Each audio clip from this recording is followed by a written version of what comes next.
రోజు రోజుకి గోల్డ్ రేట్లు పెరుగుతున్నాయి. తాకట్లో ఉన్న బంగారానికి వడ్డీలు పెరుగుతున్నాయని టెన్షన్ పడుతున్నారా? కొమ్మూరి గోల్డ్ వచ్చాక ఆ టెన్షనే పోయింది. కొమ్మూరి గోల్డ్. అసలు ఏం చెప్తున్నారు? కలెక్టర్ కూడా వచ్చారు, మీకు హామీ ఇచ్చారు అని చెప్తున్నారు. అసలు ఏంటి ఇదంతా కూడా వాస్తవేనా? ఇచ్చిపోయారు అంతే. వాళ్ళు మైక్ పట్టుకున్నంత సేపే హామీ, తర్వాత అంతా వాళ్ళదే ఉంటది. ఏం మాట్లాడారు అసలు? ఏం మాట్లాడారు? ఏంటి వాళ్ళని డిస్మిస్ చేస్తాం, అది చేస్తాం అని చెప్పిండ్రు. మా ఒక హ్యాండిక్యాప్ పాప ఉంది, ఆ పాపకు ఆ గవర్నమెంట్ నుంచి అన్ని చేస్తామని చెప్తున్నారు. ఏం చేస్తారు? ఆ పాప తింటా అని చెప్తుందా, ఉంటా అని చెప్తుందా? ఉన్న రోజులు బతుకుతా చచ్చిపోతుంది ఆ పిల్ల కూడా. ఏవి రావు, మనం తినబెడితేనే తింటది, వాష్రూమ్ పోయేది కూడా ఏది తెలియదు. మొత్తం ఆయన ఇప్పుడు ఆ పాపకి ఏంది పరిస్థితి? ఆ మనిషి మా వాళ్ళని ఎట్లా చంపిండు, ఆ మనిషి కూడా అట్లే రావాలా, అని కుటుంబం కూడా ఇట్లే రోడ్డు మీద రావాలి. ఇంకా ఆధారం లేకుండా మొత్తాన్ని చంపేసిండు వాడు. మరి వాడిని కూడా, వానమ్మ నాన్న కూడా ఉన్నారు కదా, వాళ్ళని కూడా అట్లే రోడ్డు మీద తీసుకురమ్మని చెప్పు. వాడు రావాలి, అసలు మాకు డబ్బులు వద్దు ఏమొద్దు, వాడు మా ముంగటకు రావాలి. ఈ పోలీసు వాళ్ళకి తెలుసు వాడు ఏడున్నాడు, 100% వీళ్ళకి తెలుసు. వీళ్ళకి శ్రీశైలం సైడ్ ఉన్నప్పుడు ట్రాక్ చేసినప్పుడు మనం పట్టుకు రావాలా. ఆడున్నారు, అక్కడ ఉన్నాడు అని చెప్తున్నారు, కరెక్టే. ఆయన అక్కడ నుంచి ఇక్కడ తేవాలి కదా, మరి అంత ట్రాక్ చేసినోడు. మీ డిమాండ్ ఏంటంటే ఇప్పుడు తెచ్చి మీకు అప్పచెప్పాలా? చెప్పాలా, మేము చూసుకుంటాం. ఏం చేసిండు మా వాళ్ళని, ఏం చేసిండో వాని కళ్ళ ముందు వానికి అదే విధంగా చేసి వాళ్ళకి తెలుస్తుంది. ఆ మనుషుల కోసి ఎంత తల్లాడిపోయారో ఆ మనిషి కూడా తెలవాలి కదా. అసలు ఏంటి కారణం ఏంటి? వాళ్ళకి ఏమైనా గొడవలు ఉన్నాయా ఇంతకు ముందు? లేదు, వాడు అమ్మాయి కోసం అని అట్లా చేసిండు అంతే. అంటే అమ్మాయిని వేధిస్తున్నాడని చెప్పి ఇంతకు ముందు మీరు కంప్లైంట్లు కూడా పెట్టారంట. ఆ కంప్లైంట్ వేసినందుకు వాని పైన కంప్లైంట్ పెట్టిరని రివెంజ్ తీసుకున్నాడు. అది కూడా ఫోక్సో కేసు మీద జైలుకి వెళ్ళి బయటకు వచ్చాడు. జైలుకి అసలు తీసుకెళ్తా కదా వాడు బయటకు రావడానికి, వాడు బయటే ఉన్నాడు. ఫోక్సో యాక్ట్ అయితే పెట్టారు కానీ అతను అరెస్ట్ చేయలేదా? చేయలేదు. చేస్తే మనిషి బయటకు వస్తాడా? నన్ను ఆయన అరెస్ట్ చేసి అట్లా కేసు పెట్టేందుకు వాడు ఇప్పుడు అంత రివెంజ్ తీసుకున్నాడు అంతే.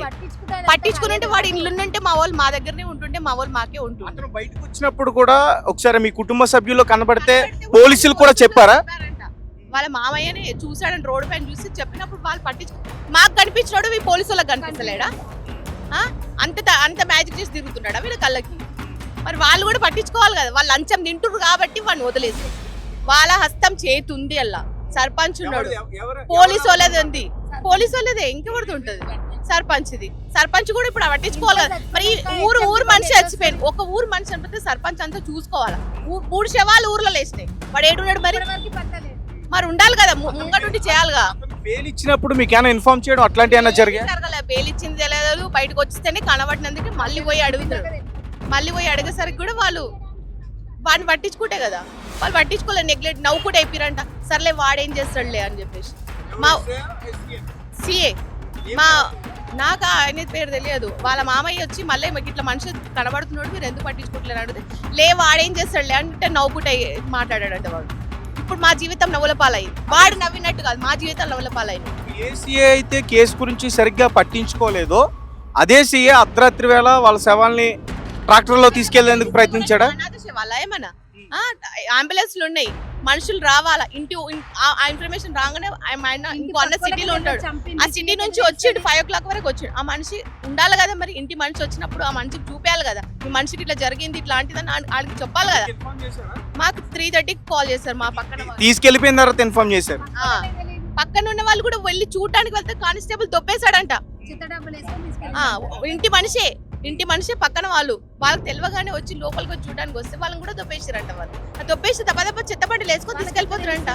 మరి వాడిని అస్తం లేదు. నార్మల్ గా మార్నింగ్ టైమ్స్ లో వస్తాయి అవి, వాటిలో తీసుకెళ్లడం ఏంటి అసలు? అదే కదా వాడిని. ఇప్పుడు ఇంటి పక్కన ఉన్న మనిషికి తెలియంది పోలీసు వాళ్ళకి ఎట్లా తెలిసింది, ఆ సర్పంచ్కి ఎట్లా తెలిసింది, ఆ చెత్తపండుకి ఎట్లా తెలిసింది, ఎట్లొచ్చిర్రు వీళ్ళ అస్తం తెలియదు రారుగా. వాడు చంపినని చెప్పి పోలీసు వాళ్ళకి ఫోన్ చేసిండు, వాళ్ళ అమ్మాయికి ఫోన్ చేసిండంట. చంపేసిన అని వాళ్ళ అమ్మాయికి ఫోన్ చేసిండు, చంపేసిన అని చెప్పేసి. మరి వానికి ఎంత ధైర్యం ఉండాలి? ఇప్పుడు వాడి అస్తం ఉంది, వీళ్ళ అస్తం ఉంది కాబట్టి వాళ్ళు అంత. సిఐ ఎస్ఐ అతనికి సహకరించారా? అనుమానం లేదు, 100% నిజం. అది అనుమానం అస్సలు కాదు, అనుమానమే లేదు, 100% నిజం. ఏంటమ్మా ఫైనల్ గా ఏం డిమాండ్ చేస్తారు? చెప్పండి చాలు, మేము తర్వాత ఫైనల్ ఏందని మేము చేస్తాం. చంపినోడు మా ముంగట్టు కనబడాలి.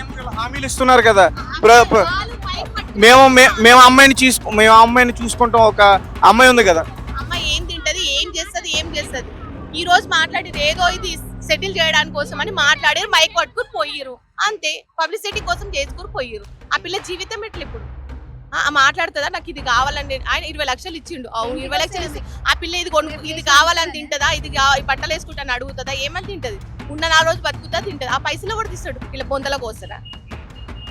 పైసలు ఎందుకు? మాకు అవసరం వస్తున్నాయి ఏమైనా పైసలు? మా మనుషులు కొన్న ప్రాణాలతో ఉన్నారంటే పైసలు పెట్టి ఏమైనా బతికించుకుంటుంటే మేము. ఆ మనిషి లేదు, పైసలు తీసుకొని పొందమే కోసుకోవాలా? ఏం చేసుకుంటాం పైసలు తీసుకొని? మనుషులు అంత చేసినప్పుడు ఈ పోలీసులు పట్టించుకుంటుంటే ఈ మనుషులు చచ్చిపోయేదే కాదు, మాకు ఇంత అన్యాయం జరిగేదే కాదు. పైసలు ఇస్తా, అది ఇస్తా, ఇది ఇస్తా అని హామీలు ఇస్తారు. మరి అప్పుడు కూడా గదే ఆ మనిషి అట్లా టార్చర్ పెడుతుండు. అరే ఆ మనిషి తీసుకుపోయాలి వడయాలి, రేపు వేరే పిల్లల భవిష్యత్తు కూడా మంచిగా ఉంటుందని ఆలోచించాలి కదా. ఇప్పుడు ఏదో రోడ్ మీద పడగానే ఊరుకొచ్చిరు, అందరు ఊరుకొచ్చిరు. మరి అప్పుడు ఏదో ఆ రోడ్ మీద పడ్డప్పుడు ఉండింటే అయిపోతుండే కదా. మాకు కూడా పైసలు ఇచ్చి ఏం చేస్తాం? ఆ పిల్ల ఏమైనా తినేది ఉందా, ఆమె ఏమైనా అడిగేది ఉందా? ఉన్న 4 రోజులు ఉంటది, గవర్నమెంట్ చూస్తుందేమో. అంటే ఇప్పుడు ఇతని దగ్గర నుంచి ఈ రాజ్ కుమార్ అనే వ్యక్తి టార్చర్ గురించి మీ సిస్టర్ మీతో షేర్ చేసుకోవడం, చెప్పడం, అది బయట వాళ్ళ నుంచి ఇట్లా చేస్తున్నారు, ఇట్లా సంథింగ్ అని తెలిసింది కాబట్టి తెలుసు అంతేగాని ఆ అమ్మాయి వచ్చి కూడా మాకు ఏమి చెప్పలేదు. ఆ అమ్మాయి నుంచి ఏం జరగలేదు. బయట వాళ్ళ నుంచే ఇట్లా అమ్మాయిని టార్చర్ పెడుతుండు, అటు ఇటు పోయినప్పుడు కనిపిస్తుంది చేస్తుందని చెప్పడం వరకే తెలుసు. తర్వాత ఇట్లా వార్నింగ్లు అవి అయినాయి. కేసు ఎప్పుడు పెట్టారు? నాకు కూడా తెలియదు కేసు పెట్టిన సంగతి, అసలు చెప్పని కూడా చెప్పలేదు. జస్ట్ ఇప్పుడు తెలుస్తుంది, చెప్పలేనట్టు. మే 16 కి అయ్యింది ఆ కేసు. కేసు పెట్టారు, తర్వాత అతను అరెస్ట్ చేశారు వెంటనే. ఇంకా అదే కదా బాధ, వాళ్ళు చేసినట్టుగా చూపిస్తున్నారు కానీ చేయలేరు. చేసిన మనిషి 3 రోజులలో ఎట్లా బయటకు వస్తాడు? ఫోక్సో యాక్టే పెట్టలేదు అతని మీద. ఒకవేళ ఫోక్సో యాక్ట్ పెట్టుంటే రిమాండ్ గానే తరలించాలి అతన్ని. ఏం చేస్తారు? వదిలేస్తారు. అందరి డబ్బులు తీసుకున్నారు, లంచం తీసుకున్నారు, గతం వదిలేస్తారు. మా ప్రాణాలు తీస్తాడు. ఇంకేముంది వాళ్ళది? వాళ్ళంతా హ్యాపీగా ఉండరు. ఇప్పుడు 4 రోజులు, ఇప్పుడు ఒక్క రోజు మాట్లాడి అయిపోయింది కావాలని. ఎక్కడున్నారు వాళ్ళు రావడానికి? ఇక్కడ ఉన్న పోలీసు వాళ్ళ లేరు, ఇక్కడ షాబాద్ ఉన్న పోలీసు వాళ్ళ లేరు, వేరే పోలీసు వాళ్ళే. జరిగిందంతా కూడా పోలీస్ స్టేషన్ వెనకే 2 అడుగులు వేస్తే కదా ఇక్కడే ఆ కార్నర్ లో మైలు. నైట్ టైం ఇప్పుడు 11-11:30 క్రైమ్ జరిగింది టైం అని చెప్తున్నారు. ఆ టైంలో కూడా వీళ్ళు పెట్రోలింగ్ చేయలే. వాళ్ళు చేసింటే ఇంతవరకు మాకు ఏం కాకపోతుంది. 6 ప్రాణాలు తీస్తుంటే వీళ్ళు ఏం చేస్తారు అసలు? ఒక్క ప్రాణం పోతుంటే ఊరంతా అదే అవుతారు. 6 ప్రాణాలను తీసిండాడు. అంత అంటే వాళ్ళ చేతులు ఉంది కాబట్టి కదా అంత ధైర్యం చేసిన వాడు. వాడిని తీసుకొస్తేనే మాకు న్యాయం అయింది. ఇందులో అయితే పోలీసులకు సంబంధించి పూర్తి నిర్లక్ష్యం అయితే ఉంది. మా వాళ్ళు అంతగా చెప్పారు కదా, ఈ మనిషి కనబడుతున్నప్పుడు తీసుకుపోయి వేయాలి కదా. మరి మా వాళ్ళకి కనబడ్డప్పుడు వీళ్ళకెందుకు కనబడుతుంది? ఒకవేళ బెయిల్ పైన బయటకు వచ్చినా అతని కదలికల పైన నిఘా ఉంచాలి వీళ్ళు. వాడు అంత ధైర్యం చేసుకుని మా ఇంటి దాకా వచ్చిందంటే ఏదో ఒకటి ఉంది, చేతి అస్తం ఉంది కాబట్టి చేసాడు. లేకపోతే వాడంతా వాడు చేయలేడు. 6 మందిని. బ్యాక్గ్రౌండ్ ఏమన్నా పెద్దదా? ఏమన్నా పొలిటీషియన్ సపోర్ట్ ఉందా అతనికి? వాడు ఏదో మా ఇంటి పక్కన 4 years నుంచి ఉన్నాడు అంతే. వాళ్ళది అక్కడ ఏదో ఊరు, మాకు అసలు తెలియదు. వాడు ఊరు తెలియదు, ఏది తెలియదు. ముందు తండ్రిని కూడా చంపింది నేనే అనే చెప్పాడు. కేసు పెట్టాక బెదిరించాడు. అప్పుడు మళ్ళీ కేసు పెట్టాక నీ మొగ నీకు చెట్లు చంపిన్నో.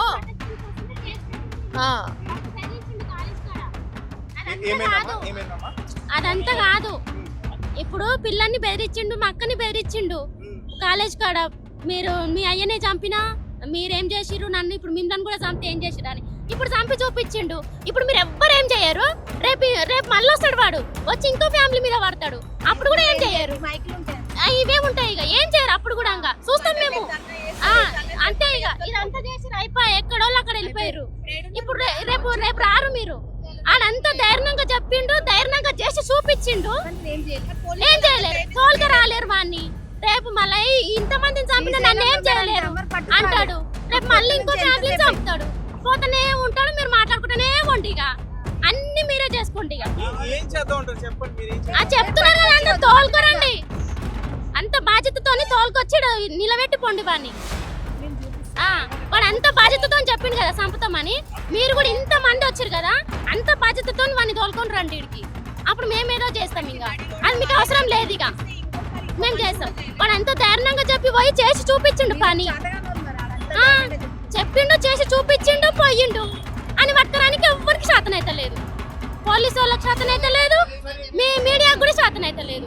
కనీసం అమ్మ ఇప్పుడు పోలీస్ స్టేషన్ దగ్గర ఇది వాళ్ళ ఇల్లు, నైట్ టైము వీళ్ళు పెట్రోలింగ్కి తిరగలేదు, ఓకే. కనీసం అమ్మాయిని తీసుకెళ్తున్నప్పుడైనా సరే పోలీసులు కనీసం తెలుసుకునే ప్రయత్నం చేయాలి కదా.